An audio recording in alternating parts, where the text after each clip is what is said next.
All right, here we go. Akito Sohma.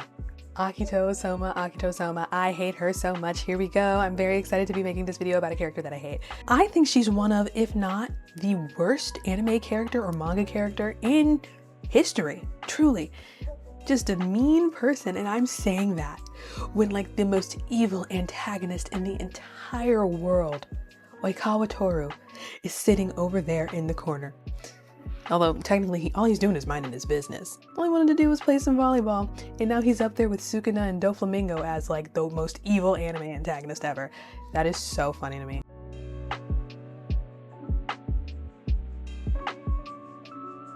Anyway, yeah, Akito Sohma sucks so freaking bad. So bad. Now, I am someone who loves all things. All things, you know? I've got a big heart that is open to any and all characters. Yes, I understand that I called myself an equal opportunity hater in the last video that I made, but other than the fact that I am a liar, I'm also somebody who tells the truth. And the truth is, I have a big heart. And with this heart, I love so many characters. Characters like Gintoki Sakata from Gintama, Balam Sensei from Welcome to Demon School, Iruma-kun, Bucciarati from JoJo's Bizarre Adventure Part 5. But there's no room left in my heart for Akito Sohma. I just cannot bring myself to like her. I get so angry when she's on the screen. And it's like this visceral hatred that I could genuinely be spending literally anywhere else. You know, there's so many things in the world to hate. There's the wage gap, perpetual inequality, oranges. I hate oranges.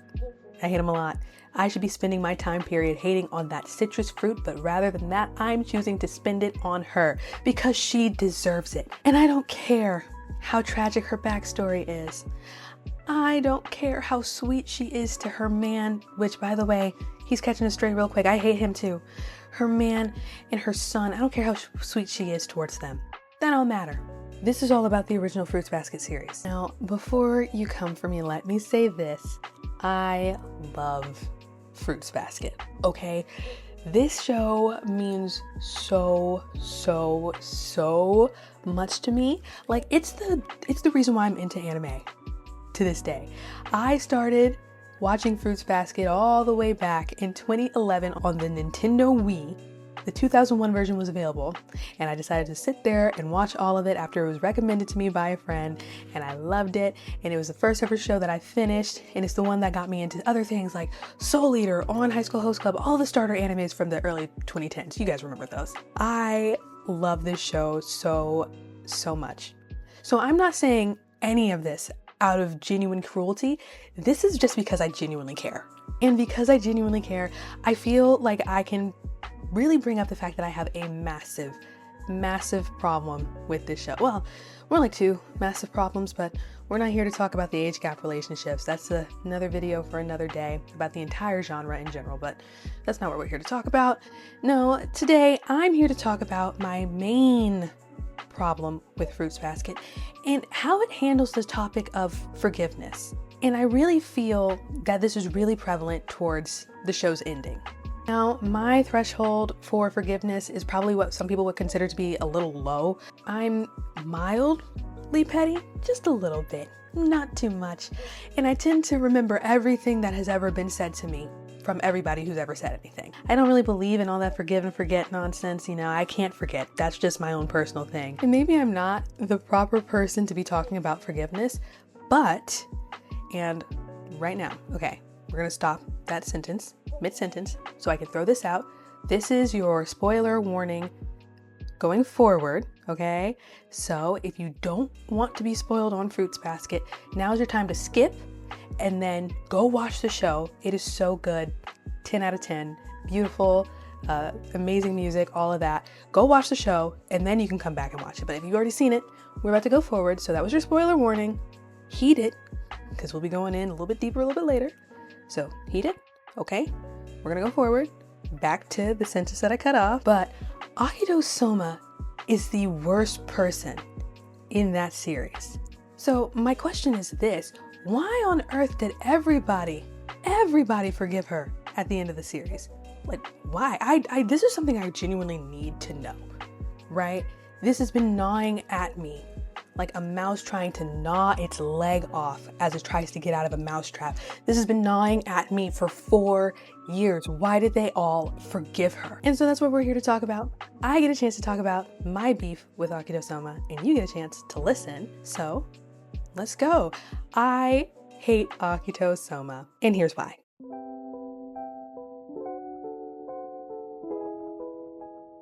Look, Fruits Basket has a lot of themes in it. It's like that meme. You slap the trunk, you go, this baby can hold a whole bunch of blah, blah, blah in it. Fruits Basket, slap the trunk of it, this baby can hold a lot of themes in it.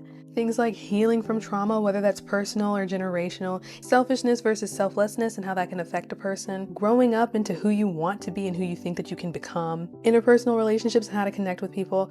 The list goes on and on. We could seriously make like a dartboard and have it just list a bunch of emotions and themes, and you could throw that dart at that dartboard. You'd hit some type of subplot in Fruits Basket. That's how deep it goes. But one theme, at least to me, is like a second curse that follows the Sohma family throughout the entire series, and that is forgiveness. You got characters in there forgiving themselves, loved ones that abandoned them, and majority of the time, I actually agree with the message that Natsuki Takuya is trying to give when she made the story. And we can really see this forgiveness theme throughout a lot of characters in this show.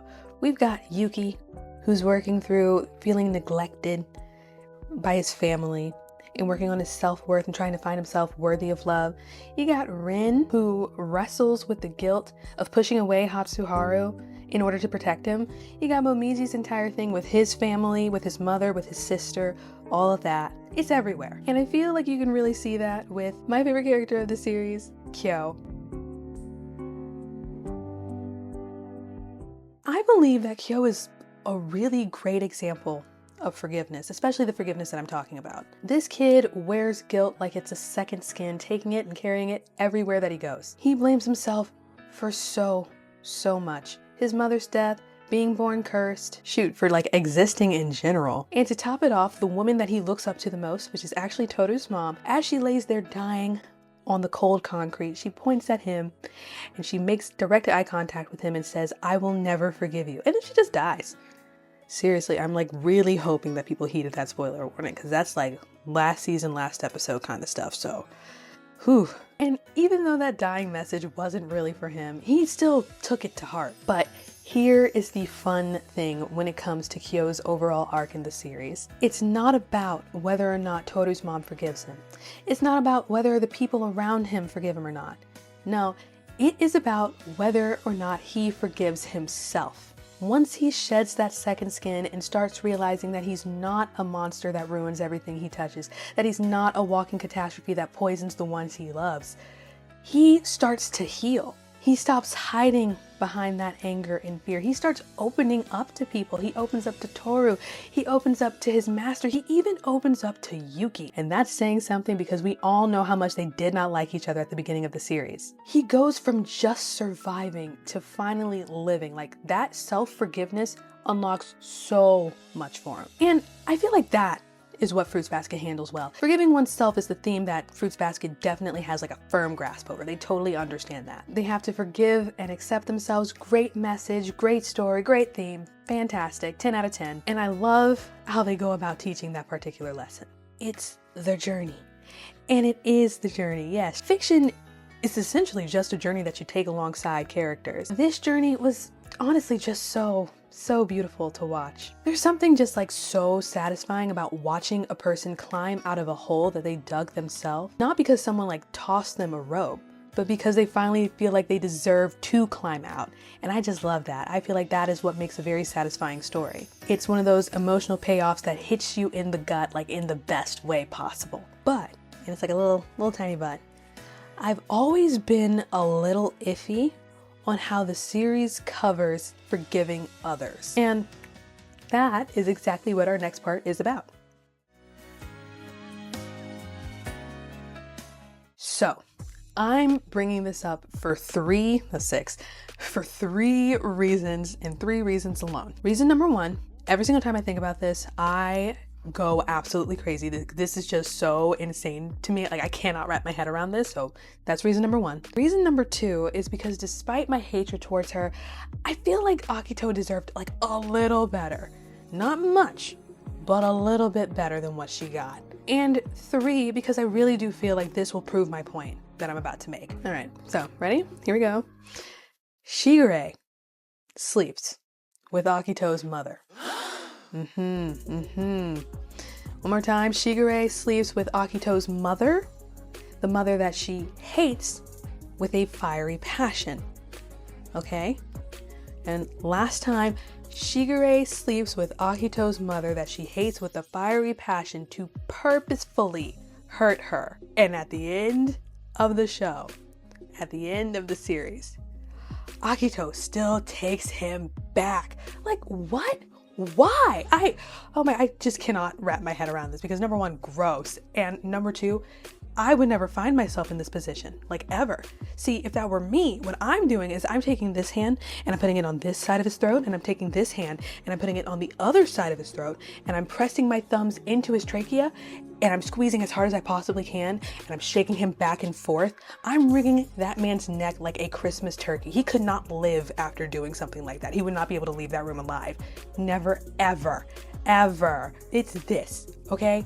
This is what I'm talking about when I say that the show does not handle forgiving others all that well. In my opinion, I feel like Fruits Basket treats forgiveness like a participation trophy, right? You know, everyone gets one, but not everyone deserves it. And Akito Sohma definitely didn't deserve it, like at all. And yet the girl still got one. Why? Here's the thing. Okay, let's go back.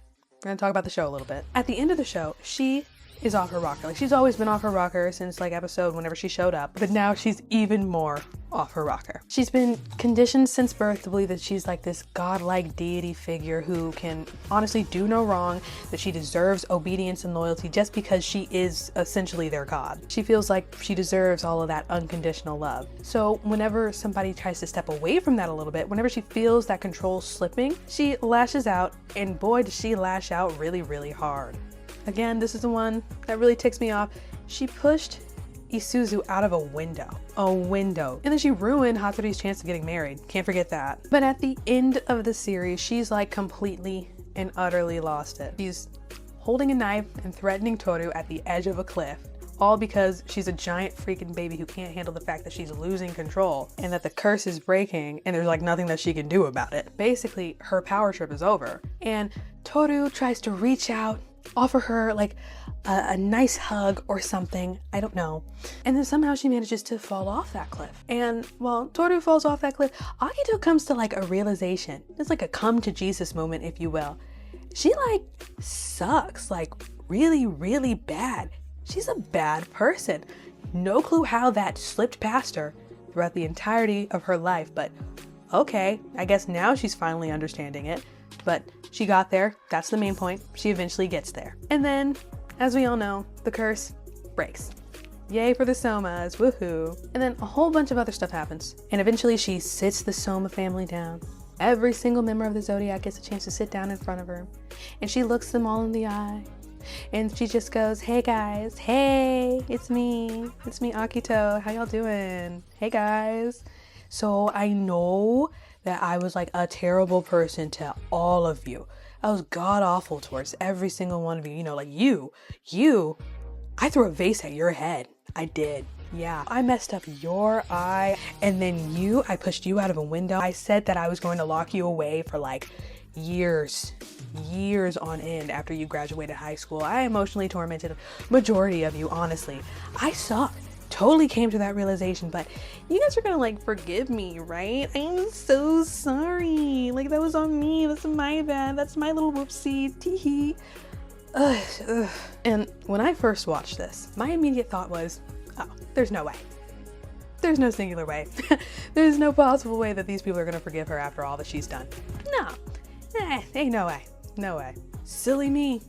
Forgot what I was watching. Forgot that I was watching something that was made in the 90s and ended in the early 2000s. Forgot that I was watching a shoujo. Of course, they all forgive her. Well, let's be fair. One person didn't forgive her, and that was Isuzu. That's my girl. Both of us had the exact same reaction. That being, are you kidding? Like, after all that she put you guys through, you guys are just gonna forgive her like that? Like, just call it? That's it? Seriously? Certainly you must be joking. I think the message that Natsuki Takuya was trying to give here was, hey, forgive and forget. But in this instance, no. Like, you can't forgive and forget. Let's look at it this way. Let's say I have a stapler. Let's say I have this stapler. This is a very nice little stapler, very cute.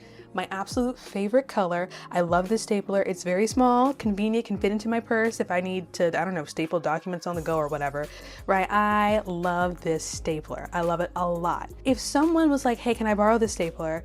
And I said, yeah, sure. And then they go and they accidentally break it. Like maybe they hit it with their elbow and it falls onto the ground and it shatters and it breaks. And they bring it to me and they say, hey, I'm so sorry, I broke your stapler. I'm going to forgive that person. Compassion is available in that kind of instance. But if someone were to snatch this stapler away from me, snatch it directly out of my hands, place it onto a table, take a hammer looking me dead in the face, and then just smash it into a bunch of pieces, and then just grab those pieces, flew to, I don't know, Vegas and scattered it all across Las Vegas. No clue why I picked Las Vegas, but scatter it across Vegas, then come back and be like, hey, my bad, I broke your stapler, but you're gonna forgive me though, right? Why on earth would I forgive you after you did something like that? And you can see what the difference is here, right? The difference is intent. When damage is purposefully dealt, forgiveness cannot be treated the same as if it were done accidentally. And this is why I hate Akito Sohma so much, at least like the way that she's written towards the end of the series. This is why I have like this major problem with her being forgiven. Because if we break down all of the things that she did throughout the story, we can see that she didn't accidentally hurt people. It was never a one-time incident. It was never a heat of the moment mistake. It was never an outburst that was met with immediate guilt directly afterwards. No, Akito learned what made each and every single one of her family members tick and used it against them to hurt them. She's the one who tells Kyo that he's a monster. She's the one who tells Yuki that he's worthless. She's the one who ruins Hatori's chance of getting married to his first love. She keeps Kurino on a tight leash and basically strips away his bodily autonomy. It wasn't just abuse. It was calculated, methodically planned out, purposefully, intentionally dealt cruelty, custom made to hurt each and every single one of her family members, all because she was miserable. And that is what is unforgivable to me. That is exactly what is unforgivable to me. Because if you're hurting people just to feel powerful, that's not something a single apology can undo. Yes, okay, I understand her childhood may have been trash. Her mom may have sucked, but that does not give her a right to treat her family the way that she did. She physically hurt them, emotionally tormented them for years. Years. Seriously, think about every single problem that the Sohma family has. Every single problem that every single member of the Zodiac has. And like boil it down, and at the bottom of that pot, you know what you're gonna find? Akito Sohma. Root of everybody's problem. She destroyed the lives of 13 people for years. She wanted to make them miserable just because she was miserable. She accomplished that. And then she just goes, my bad, and all is forgiven. What? What? I cannot stand that. I can't stand the forgive and forget narrative when it comes to something like this. It will never work for me when it comes to her. Never, ever. Because when someone hurts you by mistake, yes, yeah, there is room for compassion. Like I said, I have a big heart. There is room for compassion sometimes, but not all the time. And this is one of those instances where it shouldn't have been a time at all. She intentionally inflicted pain for years, and all of a sudden we just got to sweep it under the rug like nothing happened. Like, you can't just slap an apology sticker over everything and then boom, everything's fixed. That's not how it works. That's not how it works at all. Every character went through so much for years because of this woman. And Fruits Basket just says, let it go. It tells us to let it go. And I can't and won't do that. I will never do that. I think Fruits Basket suffers from what I like to call happy, neat bow syndrome. And this is when a series likes to tie up all of its loose ends without actually putting in the work. Every character gets like a happy ending with a neat little bow just to tie it all off, even if they didn't deserve it. And it's not just this series either. I think it's just like a problem with Shojo in general. Like, everything gets wrapped up so cleanly. It's nice and neat. We spend so much time with these characters. We spend so much time living in their realities, watching their big emotional conflicts, only for all of that emotional conflict to just get washed away at the end.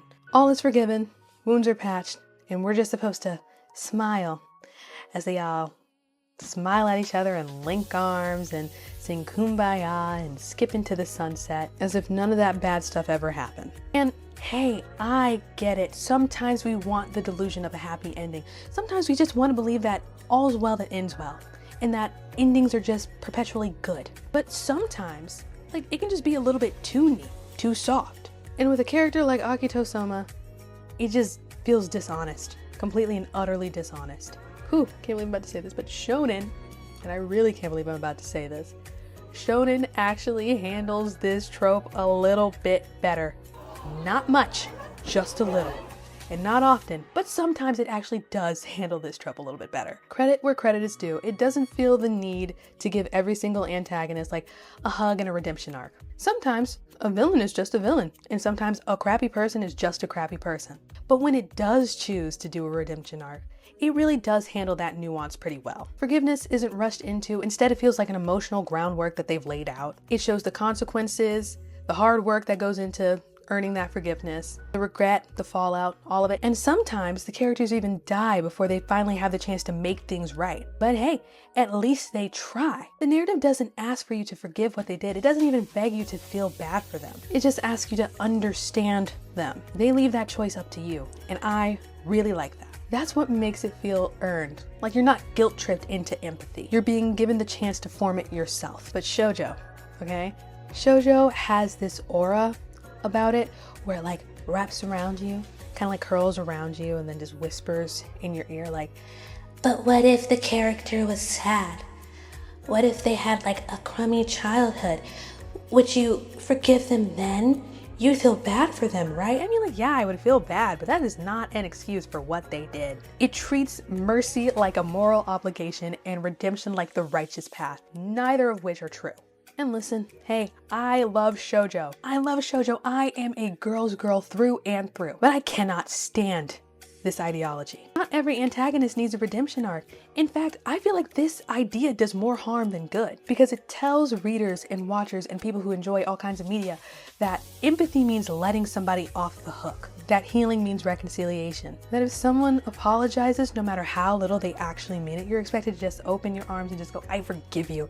I forgive you so much, and welcome them back fully. Personally, I feel like the most healing thing you can do sometimes is to just walk away. That right there, that is the real problem with Akito's arc. We're told to move on, let her rebrand herself. She says she's sorry. She feels bad now. She wants to be a better person. She wants to make things right. Like, and we're supposed to just live and let live. No, why should we? Why should I? Because it's not just what Akito did. It's what her arc represents when a story like this chooses to wrap things up so neatly. And we see this a lot when it's a story about like healing and love. It's like, well, they said they're sorry. Forgive them, guys. Look how sorry they are. Can't you see how sorry they are? Please. Forgive them. But like, where's the reckoning? Where's the growth? Where's the weight? There's nothing there. I don't want that neat, happy little bow. I'm tired of the bow. It's time to get rid of it. And it's time to get rid of it when it comes to characters like her. So I'm just, what? I'm supposed to do this? Just clap and go, oh, how sweet. When she gets rid of that bowl cut and starts dating Shigure, you can't build an entire series about her being the antagonist and being the one who causes all the trauma and then hit me with like, my bad, and expect me to forgive her. You can't just do that. And I get it. This is like a fantasy series. It's a romance series and stuff like that. We're not expecting anything like dark and gritty. And I'm not saying that it should be like a dark and gritty ending for her. You shouldn't be thrown into like the bottom of a well, tossed off a bridge, all that kind of stuff. Things that I personally want to do to her, but you know, that's neither here nor there. Sometimes we want that warm, fuzzy feeling at the end. And I'm a sucker for this too. When I watched the end of Tomo-chan as a girl, I got the little warm fuzzies. I thought that was super sweet. But to me, it's not satisfying if the story didn't earn that ending. Like, I can't be the only one who feels this way. Redemption isn't just a costume change and a tearful speech. It's not a speed run to forgiveness. It's messy. It takes time. And when a story skips all of that, the payoff is cheap. And worse, it undermines every single character that suffered at the hands of someone like Akito Sohma. The story of Fruits Basket is genuinely a beautiful one. I truly believe that it can teach so many lessons to people. I came out of the series learning a lesson of my own. It's like, I know I'm different, and to some people I may not fit in, but that is perfectly okay. I'm still good. Maybe someone will love me anyway. And I think that that lesson's really great. I'm happy that I pulled that out from the show. And I understand that it really wants to teach empathy. But sometimes it feels like that empathy is given out way too quickly. Not everyone earns it. Shigure didn't earn it, and Akito Sohma definitely did not earn it. Healing doesn't have to always mean reconciliation. Empathy can mean understanding, but not mean forgiveness. Boundaries can be set, and walking away from toxicity is perfectly fine. Not all endings have to be tied up with that happy, neat little bow. Again, tired of the bow. Time to get rid of it. Kick it to the curb. I'm done. An abuser should not walk away with redemption, and the people that she abused should not just have to accept that. They shouldn't have to smile through it, shouldn't have to hug it out and pretend like everything's okay. They shouldn't have to pretend like years of psychological warfare can all just be washed over because somebody said that they're sorry. Nope, they shouldn't have to do that. Her apology didn't come with accountability. There was no weight behind it, none whatsoever. It didn't come with meaningful change, and it definitely did not come with enough consequences, at least for me. But what it did come with was a pass. And I'm not one to let passes slide. The characters of Fruits Basket may forgive her, and I understand that she's got a lot of apologists out there. Hey, even I understand, like I said, that childhood of hers was bad. It was very crappy. Totally get that. But she took that hate and that vitriol and turned it around to the wrong people. That I will not forgive. That is where I draw the line. I refuse to let the past of the narrative gives her slide. Nope, I'm not letting it happen.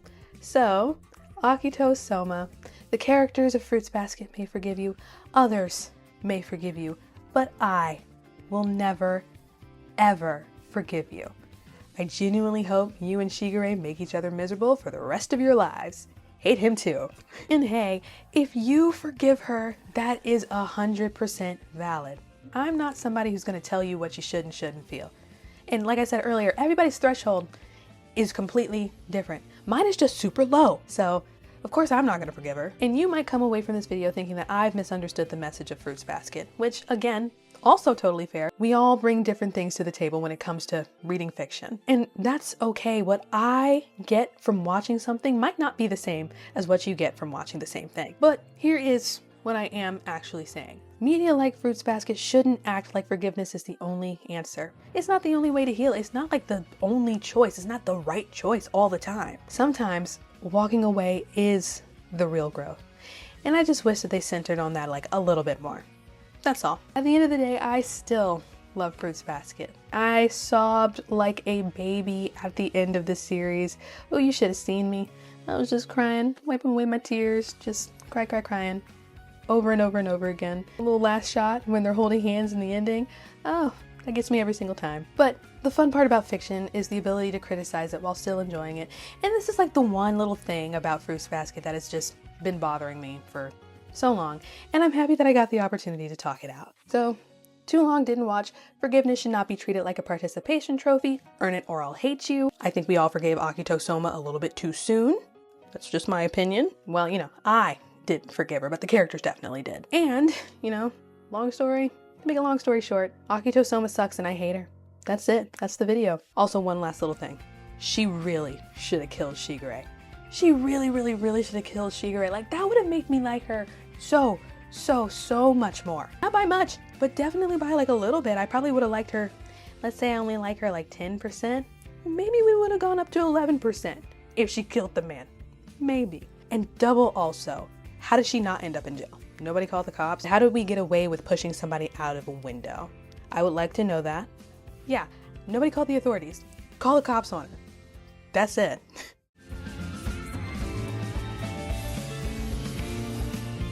Okay, thank you so much for watching this one. Yeah, I did say in the last video that I would talk about something that I hated, and I did, and it's Akito Sohma. Shocked that I made this choice, shocked that I decided to come out with the big guns super early, but I just really had to get this one off my chest. I was genuinely thinking about it for the longest amount of time, how much I hate her. I can't stand her. Thank you so much for sitting here and listening to me talk about how much I hate Akito Sohma. I'm happy that I got a chance to crap all over her for like a solid who knows how long. I hate her. I really do. I have other characters that I hate. You saw the hater scale from the last video, right? There's In-Show from Gintama. He wasn't physically on there, but he's up there. Like maybe right underneath her, maybe not. I don't really know. I can't really tell sometimes. Depends on the day. Hayase from To Your Eternity. Hate that lady. Everybody's favorite punching bag flock. And I mentioned him a couple of times throughout this video, but Shigure, I hate Shigure a lot too. So, but no one. There is not a singular character out there that I hate more than Akito Sohma. And if she has no haters, then I am dead. I've transitioned. I've gone up to the pearly gates, maybe. I don't know, the amount of hate that I have towards her probably wouldn't send me upstairs, if you know what I mean. I'm probably going straight downstairs. But yeah, I hate her a lot. I hate her so much. And hopefully you understand why I dislike her by the end of the video. Like, you know, I can understand her, but I don't have to like her. I have been AJ, your #1 Akito Sohma hater for this week, and I will see you next time.